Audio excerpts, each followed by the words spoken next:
భారీ వర్షాల్లో దెబ్బతిన్న ఇళ్లకు పరిహారం మంజూరు చేయాలని వైఎస్ఆర్సీపీ నాయకులు డిమాండ్ చేశారు. గూడూరులోని తహసీల్దార్ కార్యాలయం వద్ద పలు వార్డులకు చెందిన బాధితులతో కలిసి వారు నిరసన కార్యక్రమం చేపట్టారు.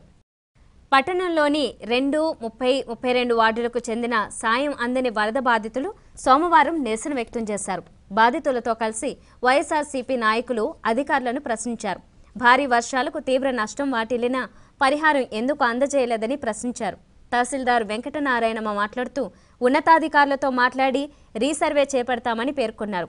ఈ నిరసన కార్యక్రమంలో కౌన్సిలర్లు నాసిన నాగులు, శివకుమార్, ఇస్రాయేల్ కుమార్, అస్మా, నాయకులు అలీ హుసేన్ మొదలగు వారు పాల్గొన్నారు. నవంబర్ 12వ తేదీ నుంచి గూడూరు పట్టణాన్ని వర్షాలు ముంచెత్తాయి. 13వ తేదీ బీసీ కాలనీ వరద నీటిలో మునిగిపోయింది.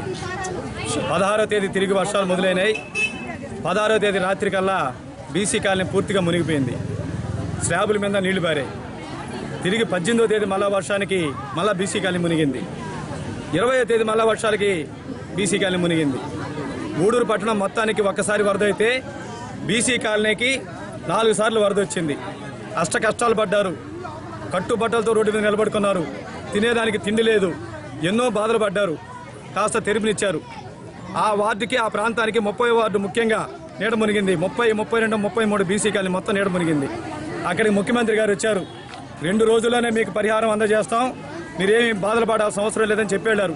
సంతోషం. కానీ 32, 33కి 24వ తేదీని టీంని వేశారు. ఆ టీం వచ్చినప్పుడే మేము ఇక్కడికి వచ్చి అప్పుడు ఇక్కడ డిప్యూటీ కలెక్టర్గా స్పెషల్ ఆఫీసర్గా ఉన్నటువంటి సుబ్బారావు గారిని కలిశాం. ఆయన ఏం చెప్పారంటే రేపే టీంని వేస్తామన్నారు. వేయలేదు. 32, 33 ఎన్యూమినేషన్ అయింది. 2వ ఫేజ్లో వేస్తానంటే మళ్ళా వచ్చి మేము సబ్ కలెక్టర్ గారిని కలిసి మా గౌరవ శాసనసభ్యుల వారు, మా పెద్దలు గోపాలరెడ్డి గారు, మేము కౌన్సిలర్లం, ప్రజలందరం కూడా వచ్చి ఇక్కడ గొడవ పెట్టుకుని ధర్నా చేస్తే వెంటనే సబ్ కలెక్టర్ గారు స్పెషల్ ఆఫీసర్ గారితో మాట్లాడారు, ధర్మారావు గారితో. ధర్మారావు గారు వెంటనే ఇప్పుడే మీకు టీంను పంపిస్తామని చెప్పి ఆ రోజు సాయంత్రం పొద్దుపోయిన తర్వాత పంపించారు. ఎట్టి కేలకు ఎన్యూమినేట్ చేశారు. బీసీ కాలనీలో 136 పేర్లు ఏదైతే పూర్తిగా నీట మునిగి వారం 10 రోజుల పాటు తిండి తిప్పలు లేకుండా ఉన్నారో 30వ వార్డులో వరద బాధితులకు సహాయం అందలేదని 20వ తేదీ నుంచి ఎంఆర్ఓ ఆఫీస్ చుట్టూరు పలుమార్లు ఇప్పటికీ ఎమ్మెల్యే ద్వారా ఒకసారి వచ్చాము. ఎమ్మెల్యే గారు, ఆర్డీఓ గారు, సబ్ కలెక్టర్ గారిని కలిసి ఎంఆర్ఓ ఆఫీస్ కాడికి వచ్చాము, గోపాలరెడ్డి గారు, ఎమ్మెల్యే గారు.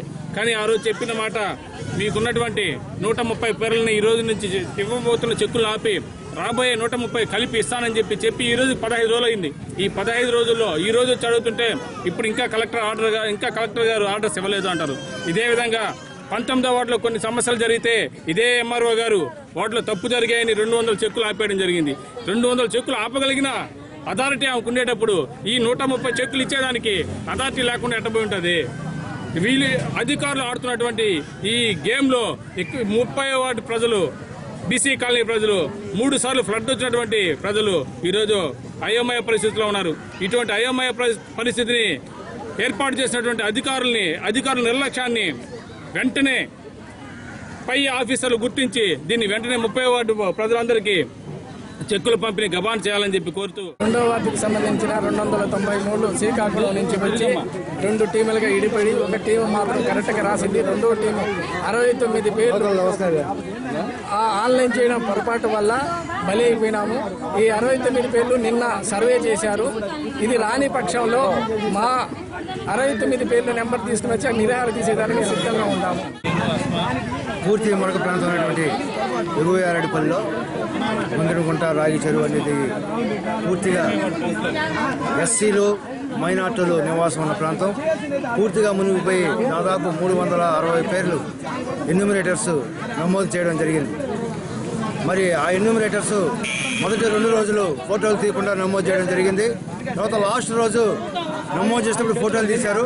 మరి మొదటి 2 రోజులు నమోదు చేసిన వారి ఫోటోలు తీయకపోవడం వల్ల దాదాపు 110, 120 పేర్లు దాకా లిస్టులో రాకుండా చేయడం జరిగింది. మొదట చెప్పాలంటే మొన్న పడిన వర్షాలు మెయిన్ గా ఎఫెక్ట్ చేసింది నా 30 వార్డు. నా 30 వార్డులో జరిగిన వర్షానికి 136 పేర్లు ఎన్యూమరేట్ చేశారండి బీసీ కాలనీలో. చేసి కంప్యూటరైజ్ చేయకుండా వాళ్ళు వచ్చిన అధికారులు వెళ్ళిపోయారు. దానికి తప్ప అధికారి తప్పు వల్ల ఈ ఒక కౌన్సిలర్ బాధపడుతుంది. మా ప్రజలకి ఏం సమాధానం చెప్పుకోవాలి కూడా నాకు తెలియడం లేదు. 136 వారి కోసం ఎంఆర్ఓ ఆఫీస్ నా వార్డ్ మెంబర్స్ని తీసుకొని వచ్చి 3-4 సార్లు తిరిగాను. ఈరోజు ధర్నా కూడా చేశాను. ఆ తర్వాత స్పందించిన ఎంఆర్ఓ ఆఫీసర్ గారు వచ్చి నా ప్రజల్ని కంపల్సరీగా 200% గ్యారంటీతో కంపల్సరీగా ఇస్తాము అని ఆ గ్యారంటీ చెప్పారు.